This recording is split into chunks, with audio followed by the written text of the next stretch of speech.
Careful, Ethan Caldwell said, his voice smooth but sharp enough to cut through the low hum of the room. People like you usually don't understand deals like this. The words didn't echo, they landed, heavy, deliberate, like they belonged there. A few guests laughed, the kind of polite laughter that follows money, not humor. Crystal glasses paused midair. A violin track played softly somewhere behind them, too elegant to notice what had just happened. Naomi Brooks stood still beside the table, one hand steady on a silver tray, the other resting lightly at her side. She didn't flinch. Didn't smile.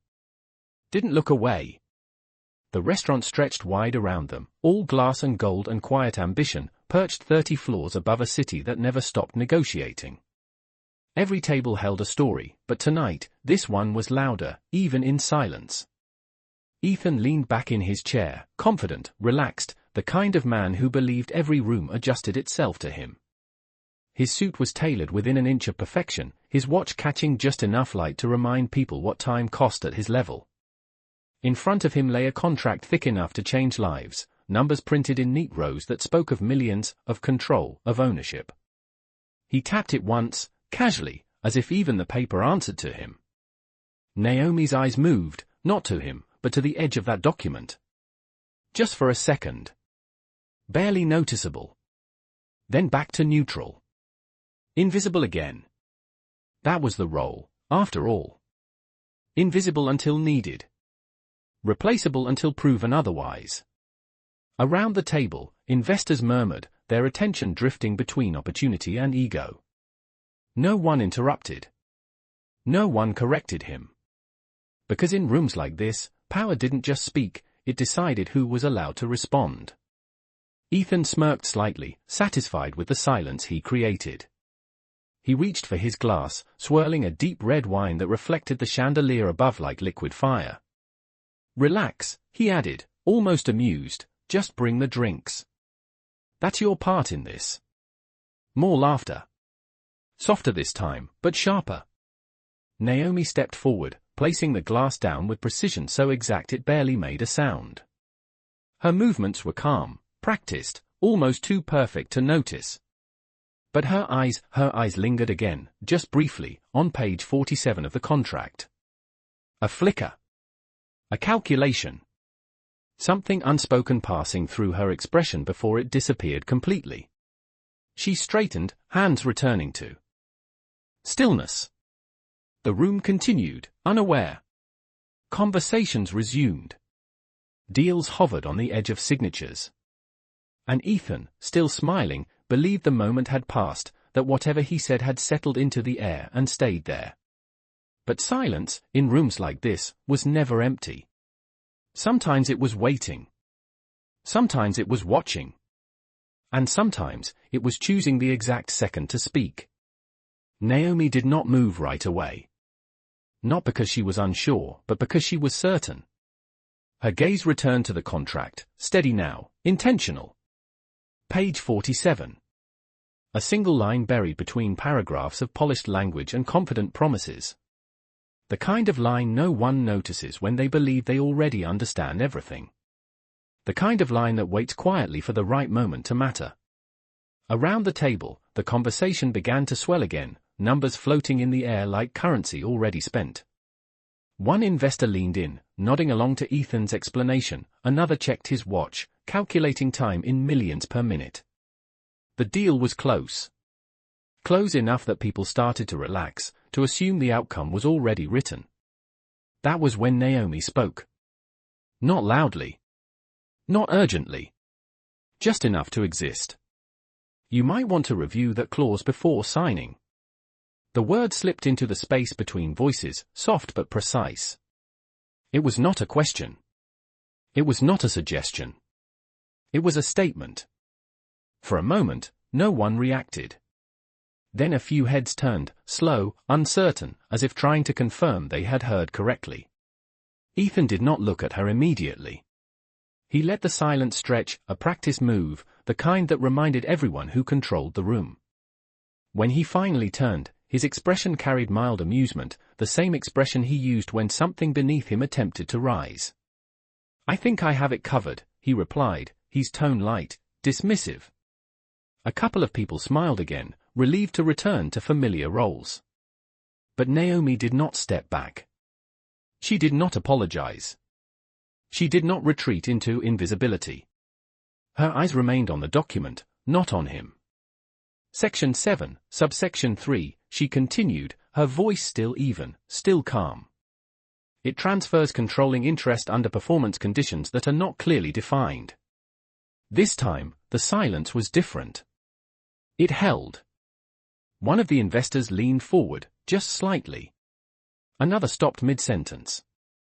Ethan's fingers paused on the edge of the paper, just for a fraction of a second, before tapping it again, slower now. That is standard language, he said, but the confidence had shifted, not gone, just adjusted. Naomi nodded once, almost respectfully. Standard does not always mean safe. The violin music carried on, unaware. Glasses clinked in the distance. But at this table, something had changed. The air felt tighter, sharper, like a thread pulled just enough to reveal it could unravel. Ethan flipped the page, his movement controlled, deliberate, as if he were choosing to check, not reacting. His eyes scanned the lines, quick at first, then slower. The room watched without admitting it was watching. Naomi said nothing more. She did not need to. Because now the contract was speaking for her. And for the first time that night, Ethan Caldwell was not performing. He was reading. The page did not move for a moment, as if even the paper understood the weight of what was being read. Ethan's eyes traced the clause again, slower this time, the confidence in his posture tightening into something more controlled, more careful. The room felt it before anyone said a word. That subtle shift, the kind that does not announce itself but changes everything. One investor leaned back, no longer smiling. Another adjusted his glasses, eyes narrowing toward the document as if distance could hide what was already unfolding. Ethan cleared his throat lightly, a small sound, but in the silence it carried. It is conditional, he said, tapping the paragraph with a finger that was no longer entirely relaxed. Performance-based. Nothing unusual. But the words did not land the same way they had minutes ago. Naomi remained still, her presence steady, her voice absent now, as if she had already said everything that mattered. The air held its breath. Then, from the far side of the table, a voice spoke. Conditional on what, exactly? It was one of the senior investors, a man who had not interrupted all evening, the kind who listened more than he spoke because he understood that timing was its own form of power. Ethan glanced up, just briefly, then back down. Market performance thresholds, he replied, quicker this time, as if speed could restore certainty. But the investor did not nod. He did not move. Defined where? The question hung there, simple, precise, impossible to ignore. Ethan flipped back a page, then forward again, scanning. Searching now instead of reviewing. The numbers were still there. The projection still made sense. The language still looked clean. But something underneath it had shifted, like a foundation that suddenly felt less solid once you noticed the crack. Naomi's earlier words echoed without sound. Not loud. Not repeated. Just present. Standard does not always mean safe. Another investor leaned in closer, this time openly. If controlling interest transfers, he said slowly, who holds it? That was the moment the room changed completely. It was no longer a negotiation. It was an examination. Ethan straightened in his chair, the movement subtle but intentional, trying to reclaim the center he had never lost before. It is a temporary safeguard, he said, his tone measured, deliberate. Designed to protect long-term value. But even as he spoke, his eyes dropped again to the clause, rereading, recalculating, seeing it now not as a formality but as a variable. A risk. A possibility he had not accounted for. Naomi watched quietly, not with satisfaction, not with triumph, but with clarity. This was not about proving him wrong. It was about revealing what was already there. The room did the rest. Pen stopped moving. Conversations faded. Every detail sharpened. The contract was no longer just paper. It was a mirror. And for the first time that night, Ethan Caldwell was not controlling the narrative. He was inside it. No one reached for their glass anymore. The wine sat untouched, catching light but no attention. The entire table had shifted into something quieter, sharper, like a room that suddenly remembered it was being watched. Ethan turned the page again, slower now, his thumb pressing harder against the paper than necessary. The numbers still looked right. The projection still aligned. But the language beneath them, the part that did not shine, the part most people trusted without question, now refused to stay hidden. This clause, the senior investor said, leaning forward just enough to make his presence felt without raising his voice, triggers upon underperformance relative to projected benchmarks. He paused, letting the word settle. Benchmarks defined by who? Ethan did not answer immediately.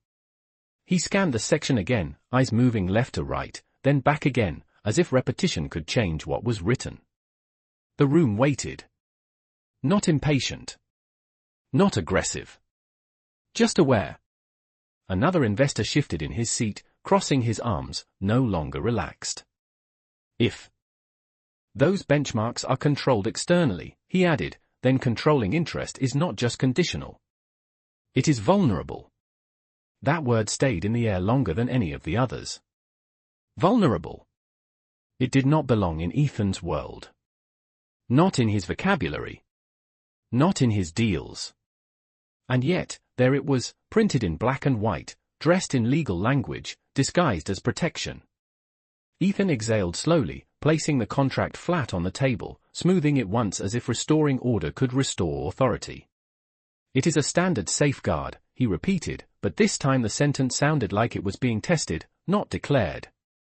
Naomi stood exactly where she had been, neither closer nor further, her posture unchanged, her expression neutral.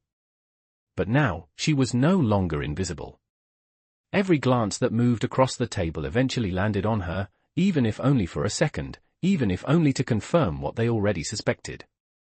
She had seen it first. Not because she was louder. Not because she was invited. But because she was paying attention when no one else was. The senior investor turned another page, slower than Ethan had, more deliberate, tracing the language with care.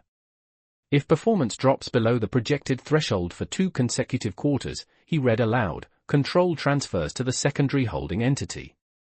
He looked up. And that entity is not listed here. Silence followed, heavier now, more defined. Ethan's jaw tightened just slightly, the kind of reaction most people would miss, but not in a room like this. Not now. He reached for his pen, then stopped before touching it, the motion incomplete, suspended. The deal that had felt inevitable minutes ago now sat in front of him like a question. Not yet answered. Not yet decided. Naomi lowered her gaze briefly, not out of submission, but out of closure. She had done her part. She had not interrupted. She had not challenged. She had simply revealed. And in doing so, she had changed the balance of the room without raising her voice once. The violin music continued, soft and distant, as if nothing had changed. But everything had. Because power does not always disappear in noise. Sometimes, it shifts in silence, right in front of everyone, and only those who are truly watching can see it happen. The word lingered longer than it should have. Vulnerable. It did not belong in a room built on certainty. It did not belong in a deal measured in hundreds of millions of dollars. And yet, it sat there, unchallenged, printed clearly in a clause no one had questioned until now. Ethan finally set the pen down. Not abruptly. Not dramatically. Just enough for everyone to notice he was no longer ready to sign. The smallest change, but in a room like this, small changes carried weight. One of the investors leaned back, exhaling slowly, his earlier confidence replaced by calculation. Another reached for the contract, pulling it slightly closer, as if distance had been the only thing hiding the truth. Pages turned. Not quickly. Carefully. Each line now read with intention instead of assumption. Naomi remained still, her presence no longer an interruption, but a reference point. The room had shifted around her without asking permission. Ethan adjusted his posture, straightening his shoulders, regaining control in the only way he knew how. "We can clarify the language," he said, his tone measured, composed, but no longer effortless. "Add an amendment. Define the benchmarks internally." It sounded reasonable. It sounded fixable. But it also sounded like something that should have been done before tonight. The senior investor did not respond immediately. He looked at the contract, then at Ethan, then briefly at Naomi, as if tracing the origin of the shift that had just occurred. "If it needs clarification," he said slowly, "then it was not clear to begin with." Another pause. Not hostile. Just undeniable. Across the table, someone closed their folder quietly. Not a rejection. Not yet. But not a commitment either. The space between those two states widened by the second. Ethan nodded once, acknowledging the point without conceding it.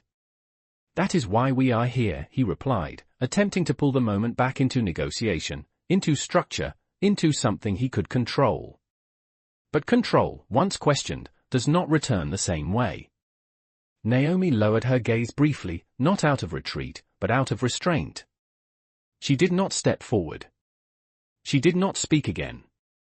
Because she understood something most people in that room were only beginning to realize. The moment had already happened. The outcome was already shifting. Words now would only follow what had been revealed. The investor at the far end closed the contract gently and placed his hand over it, not possessive, not final, but protective. "We should review this before proceeding," he said, his voice calm, but firm enough to pause everything.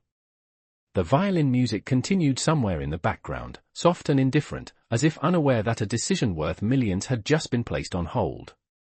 No one objected. No one rushed to fill the silence.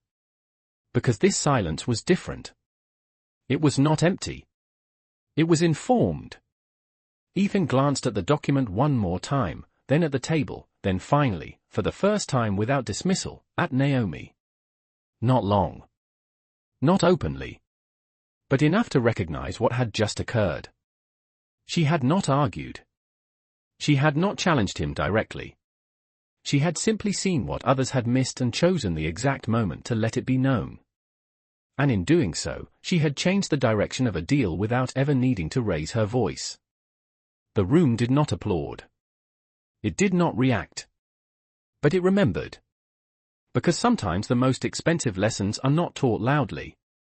They are revealed quietly, in front of everyone, and once seen, they cannot be unseen. No one stood up, but the meeting was already over in the only way that mattered. Not cancelled. Not rejected. Just paused in a way that stripped it of certainty. The contract remained on the table, untouched now, no longer an opportunity but a question waiting for answers no one was ready to give.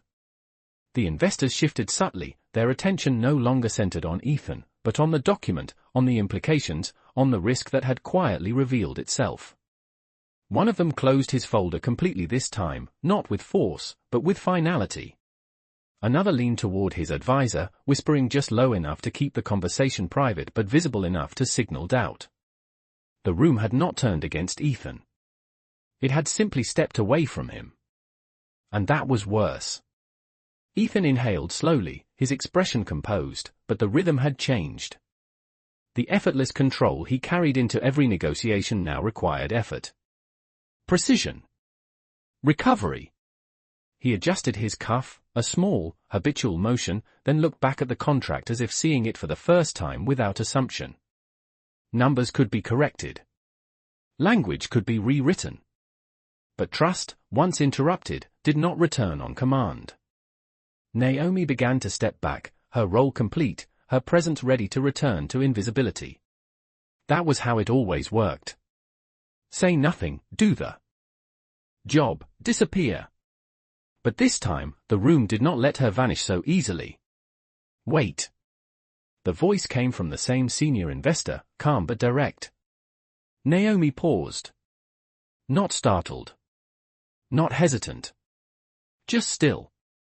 He glanced at the contract, then at her. How did you catch that? The question did not carry suspicion.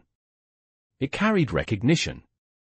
Ethan looked up as well, his attention shifting fully to her now, not as a distraction, not as background, but as a variable he had not accounted for.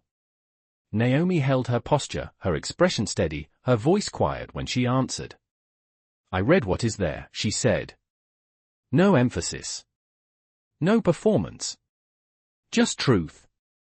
A few people exchanged looks, subtle, almost imperceptible, but meaningful. Because in a room full of people who were paid to understand complexity, the simplest answer had just exposed the biggest oversight. Ethan studied her for a moment longer than necessary, not with the same dismissive glance from earlier, but with something closer to calculation. Not anger. Not embarrassment. Something sharper. Awareness. "And you understood it," he said, more statement than question. Naomi nodded once. "Language matters," she replied. "Especially the parts people assume are harmless." Silence followed again, but this silence felt different from before. It was no longer about tension. It was about realization. The kind that settles slowly but stays permanently. The investor gave a small nod, then leaned back, satisfied not with the situation, but with the clarity. "We will revisit this," he said, closing the conversation without needing approval. Chairs shifted slightly. Glasses were finally lifted again, but the mood had changed. Lighter conversations returned, but they carried an undercurrent of what had just happened. Ethan remained seated for a second longer than everyone else, his gaze drifting once more to the contract, then to Naomi, who had already stepped back into her role, her tray balanced, her presence quiet again. But it was not the same invisibility. Not anymore. Because now, everyone in that room knew something they had not known before. And more importantly, they knew who had seen it first. The room began to breathe again, but it was not the same air. Conversations returned in fragments, lighter on the surface, but underneath, something had shifted permanently. Naomi moved between tables once more, her steps quiet, her posture unchanged, the same as before and yet not the same at all. She poured water for a couple near the window, adjusted a misplaced napkin, nodded politely when thanked. To anyone watching from a distance, she had disappeared back into her role. But those who had been at that table knew better.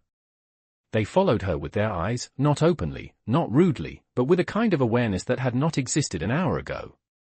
Ethan remained seated longer than expected, the contract still in front of him, now closed but not forgotten. His fingers rested lightly on the cover, not tapping, not moving, just still.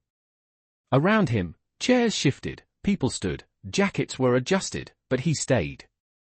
The noise of the restaurant returned slowly, like a tide coming back in, but his focus remained fixed on the space Naomi had just left.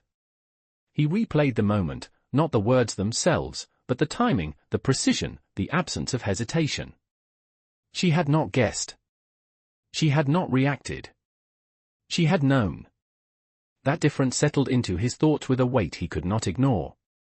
Finally, he stood, straightening his jacket out of habit, regaining the composure that had never fully left him, only been interrupted.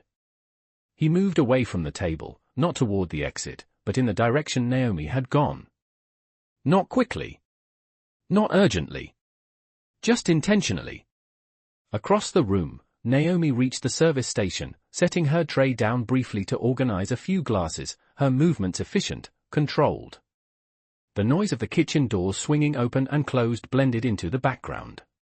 She did not look up when footsteps approached. She did not need to. "You read contracts often?" Ethan's voice was quieter now, stripped of the earlier edge, but still carrying the weight of someone used to being answered. Naomi finished aligning the glasses before turning, meeting his gaze without hesitation. "Only when they are in front of me," she replied. No smile. No challenge. Just clarity. Ethan studied her, not dismissively, not skeptically, but carefully, as if trying to understand how something so obvious could have been invisible to him. "That clause," he said, choosing his words more deliberately now, "it is buried deep. Most people would not catch it in a single glance." Naomi tilted her head slightly, not in disagreement, but in perspective. Most people are not looking for it, she said. The answer landed differently than anything else that night. Not because it was louder, but because it removed every excuse at once. Ethan let out a quiet breath, something close to a restrained laugh, though there was no humor in it. "And you were?" he asked. Naomi held his gaze, steady, grounded. "I was looking at what could go wrong," she said. Silence followed, but it was no longer uncomfortable. It was reflective. For the first time that evening, Ethan did not respond immediately. He simply nodded once, slowly, as if acknowledging something he had not planned to learn tonight. Around them, the restaurant continued, unaware of the quiet exchange happening just out of focus. But for Ethan, the center of the room had shifted. Not to the contract. Not to the deal. But to the person he had almost ignored. And now could not. The question did not leave the space between them right away. It stayed there, quiet but deliberate, as if it had more weight than either of them expected. Ethan glanced past Naomi for a brief second, watching the reflection of the room in the glass behind her, the movement of people who had already begun to recover from a moment they would later pretend was small. But he knew better. Moments like that did not stay small. They expanded in memory. They changed how people spoke, how they decided, how they trusted. He looked back at her, sharper now, more focused. "You said you look for what could go wrong," he continued, his voice steady, measured. "That is not something people pick up serving tables." It was not an insult this time. It was an observation. Naomi did not react to the implication. She simply adjusted the position of a glass on the counter, aligning it with the others, precise, intentional. "People pick up more than you think," she said. Her tone remained even, but there was something underneath it now. Not defiance. Not pride. Just truth that did not need to prove itself. Ethan studied her again, this time longer, as if he was trying to place her into a category that no longer fit.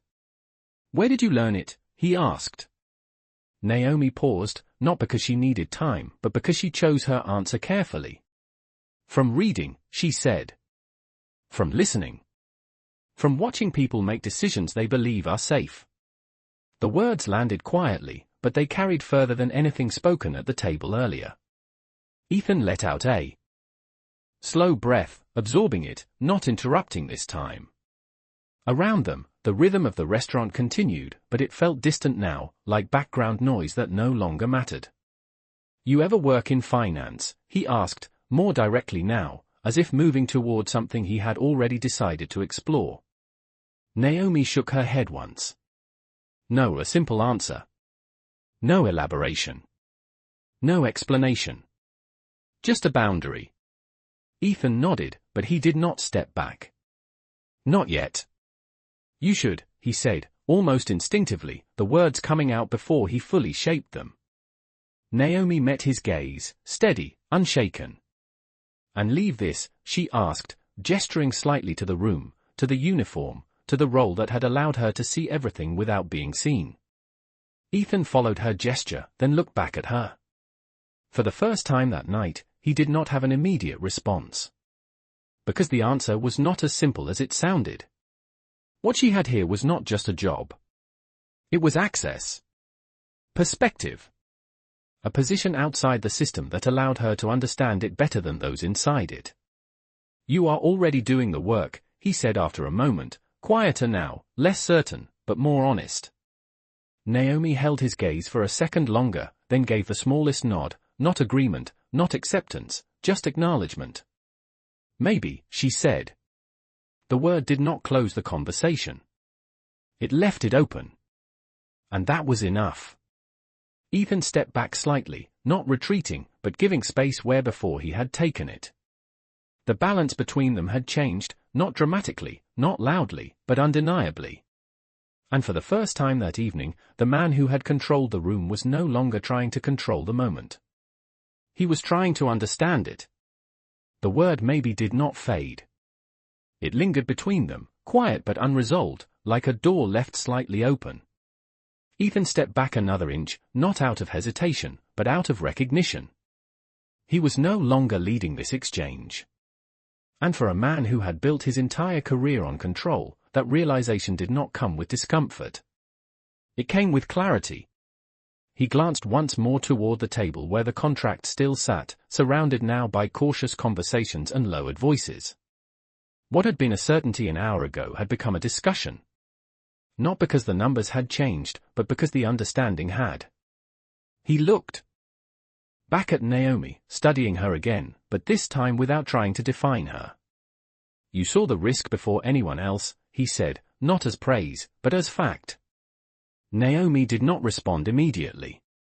She picked up her tray again, balancing it with the same quiet precision, as if the conversation existed alongside her work, not above it. "The risk was always there," she said.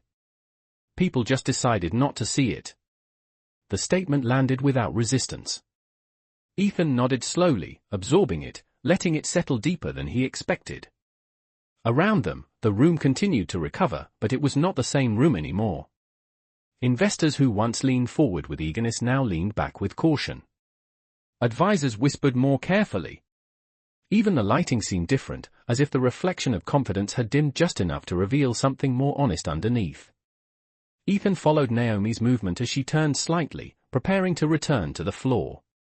For a brief moment, it seemed like the conversation would end there, folded quietly into the night like everything else in this place. But Ethan spoke again, his voice lower now, stripped of performance. "If you had not said anything," he asked, "would you have let it happen?" Naomi paused, not turning fully back, but not walking away either. The question did not surprise her. It simply required truth. "It was not my deal," she said. A simple answer. Clean. Direct. But not complete. She adjusted the edge of the tray slightly, then added, "But it was still real." That was the difference. Ethan understood it immediately. Not responsibility. Not obligation. Awareness. The kind that did not depend on position or title. The kind that acted because it could see clearly, not because it was asked to. He exhaled slowly, a quiet acknowledgement of something shifting inside him that had nothing to do with contracts or negotiations. "You chose to say something anyway," he said. Naomi turned just enough to meet his eyes again. "I chose the moment," she replied. And there it was. Not just what she saw, but when she chose to reveal it. Timing. Precision. Control of a different kind. Ethan held her gaze for a second longer, then gave a small nod, not as agreement, but as recognition. Around them, the noise of the restaurant filled in the spaces again, but it no longer carried the same authority. Because the center of the room had moved. Not to the contract. Not to the deal. But to a single decision made quietly, at exactly the right time. And the man who once owned every room he walked into now understood something he had never needed to learn before. Control is not always about speaking first. Sometimes, it belongs to the one who knows exactly when to speak at all. Naomi turned away first, not because the conversation was over, but because it did not need to continue. Some things, once understood, did not require repetition. She stepped back into the rhythm of the room, her movement smooth, measured, almost invisible again to those who had not been paying attention from the beginning. But Ethan did not return to his seat right away. He remained standing there for a moment, watching as she blended back into a space that had once overlooked her completely. It was a strange realization, noticing how easily someone could disappear when people chose not to see them, and how impossible it became to ignore them once they had spoken at the right moment. He glanced toward the table again. The contract was no longer at the center of discussion. It sat slightly off to the side now, as if it had lost its authority without changing a single word. The investors were no longer leaning in with excitement. They were asking questions, careful ones, the kind that slowed everything down. One of them gestured toward an advisor, quietly requesting a deeper review. Another had already pulled out his phone, likely bringing in a second opinion. The deal was not dead, but it was no longer moving forward. It was being examined. And that alone changed its value. Ethan walked back to the table, but he did not sit immediately. He rested his hand on the back of the chair, looking down at the contract with a different kind of focus. Not the confidence of ownership. Not the assumption of control. But the awareness of consequence. He opened the document again, flipping to the same page, the same clause, the same lines that had gone unnoticed before. This time, he read every word as if it mattered, because now it did. Around him, voices lowered as they saw him return, not out of deference, but out of curiosity. They wanted to see how he would respond. Not what he would say, but what he would choose. Ethan sat down slowly, placing the contract flat in front of him. He did not reach for the pen. He did not rush to explain. He simply looked up at the group, meeting their eyes one by one, something he had not needed to do earlier. "We pause," he said, his voice steady, clear, no longer trying to carry authority, but simply stating it. No one argued. No one resisted. The decision felt correct, not because it was strong, but because it was necessary. Papers were gathered, quietly. Chairs shifted again. The meeting dissolved not with tension, but with acceptance. As people stood and prepared to leave, a few of them glanced once more toward Naomi, not openly, but enough to acknowledge what had changed. Ethan closed the contract, his fingers resting on it for a second longer than before, then he stood. This time, when he looked across the room, he was not searching for opportunity. He was recognizing perspective. Naomi passed by again, carrying a tray, her expression calm, unchanged, her role outwardly the same. But Ethan's gaze followed her differently now. Not as background. Not as service. But as someone who had shifted the direction of something far larger than herself without ever needing to claim it. And as he walked toward the exit, the weight of the night stayed with him, not as a loss, but as a lesson he had not expected to learn. Because for the first time in a long time, the most important voice in the room had not been the loudest one. It had been the one that knew exactly when to speak, and more importantly, why. The night did not end when the meeting dissolved. It lingered in small ways, in the slowed conversations, in the measured steps of people who had walked in expecting certainty and were now leaving with questions. Outside, the city lights stretched endlessly, reflections of ambition scattered across glass towers and quiet streets.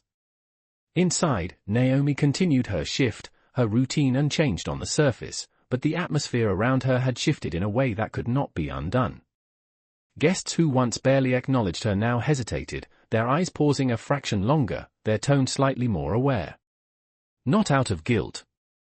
Not even out of respect. But out of recognition. The kind that comes when something familiar reveals itself to be more than it seemed. Naomi moved through it all with the same calm presence, not absorbing the attention, not rejecting it, simply allowing it to pass without altering her rhythm. Because for her, nothing essential had changed. She had not gained anything new. She had simply revealed what was already there. Across the room, near the exit, Ethan had stopped just short of leaving. His hand rested lightly against the glass door, the city visible beyond it, vast and waiting. But he did not step through. Not yet. He turned slightly, looking back into the room one more time, his gaze moving across the tables, the guests, the quiet motion of service, until it found Naomi again. She was speaking softly to a couple now, explaining a menu item, her tone warm but composed, her focus entirely present in the moment. There was no trace of what had happened earlier in her expression. No sign that she had shifted the direction of a multi-million-dollar deal. That contrast held his attention longer than anything else. In his world, impact was always visible. It was announced, measured, documented. But here, it had been quiet. Almost invisible. And yet, undeniable. He stepped away from the door, turning fully now, walking back into the room with a different kind of intention. Not to reclaim anything. Not to correct anything. But to understand something he had overlooked. As he approached, Naomi finished speaking with the guests, offering a small nod before stepping back. When she turned, she saw him there again. Not unexpected. Not surprising. Just present. For a moment, neither of them spoke.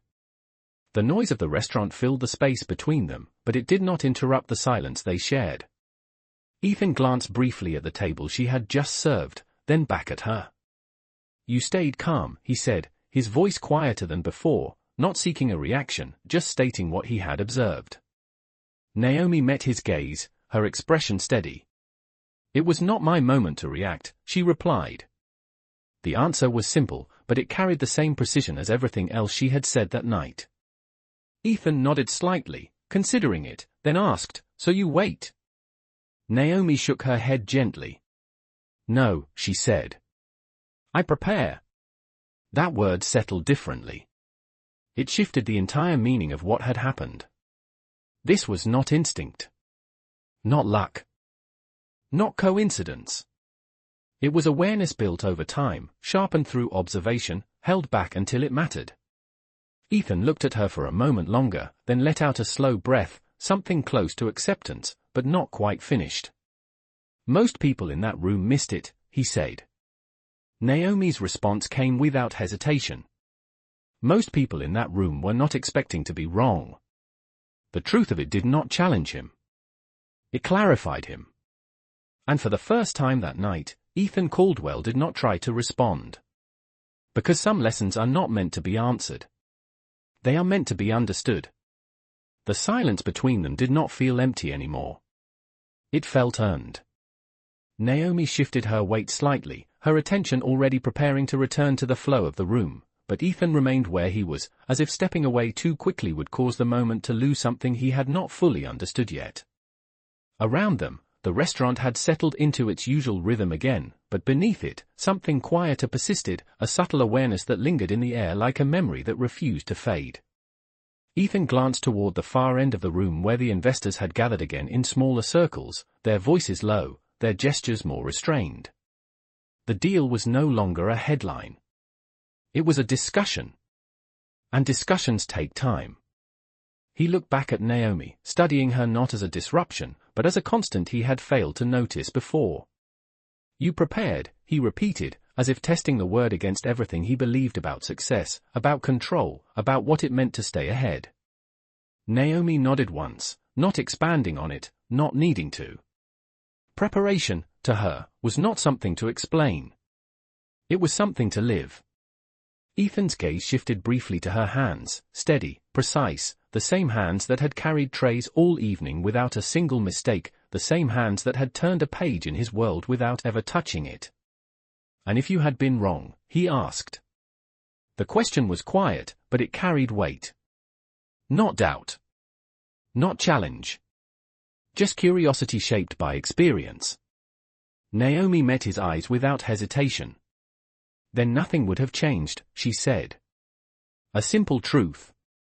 Because the risk of being wrong had never been greater than the cost of staying silent. Ethan absorbed that, slower this time, letting it settle. Deeper. In his world, being wrong had consequences measured in numbers, in reputation, in control. But here, she had measured it differently. Not by outcome, but by awareness. He exhaled, a quiet release of something he had not realized he was holding. "You saw it because you were not trying to win," he said, almost to himself. Naomi tilted her head slightly, considering the thought, then replied, "I saw it because I was not trying to ignore it." That distinction stayed with him. It reframed everything. Winning had always been his focus. Every room, every deal, every conversation was a step toward control, toward outcome, toward being right. But ignoring, he realized now, had been part of that process. Ignoring details that did not fit the narrative. Ignoring risks that felt unlikely. Ignoring voices that did not carry authority. He glanced once more toward the contract in the distance, then back at Naomi. "You changed the outcome of that deal," he said. Naomi shook her head gently. "No," she replied. "I changed how people saw it." And that was the truth he could not argue with. The deal had not changed. The numbers had not changed. The words had always been there. But perception had shifted, and with it, everything else. Ethan nodded slowly, accepting it, not as a loss, but as a correction. A necessary one. The kind that does not weaken you, but refines you. Naomi picked up her tray again, her posture returning fully to the rhythm of her work, ready to move, ready to continue as if nothing extraordinary had happened. But before she turned, Ethan spoke once more, his voice quieter than it had ever been that night. "You did not have to say anything," he said. Naomi paused, just briefly, then answered without turning back. "No," she said. "But I chose not to stay invisible." And with that, she walked away, not toward recognition, not toward reward, but back into the flow of a room that would never quite see her the same way again. And Ethan stood there, not as the man who had lost control, but as the man who had finally seen something he could not afford to ignore again. The night closed slowly, not with a dramatic ending, but with a quiet shift that lingered long after the last glass was cleared. Naomi moved through the final tables of her shift, her steps as steady as they had been at the beginning, her focus unchanged, her presence calm.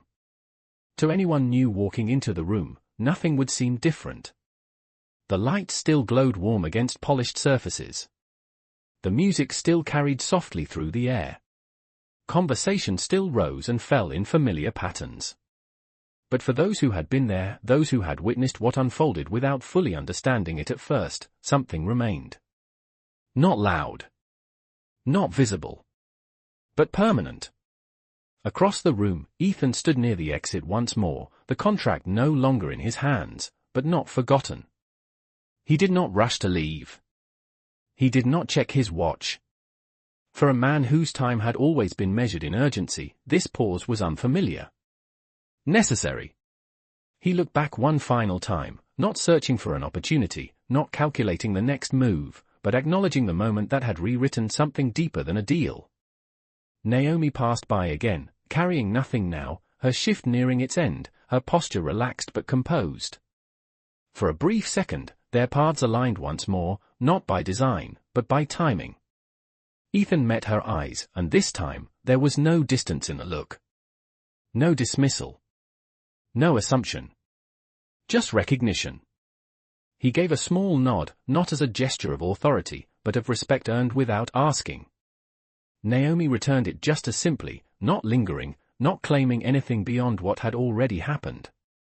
Then she continued walking, not toward him, not toward acknowledgement, but forward, as she always had.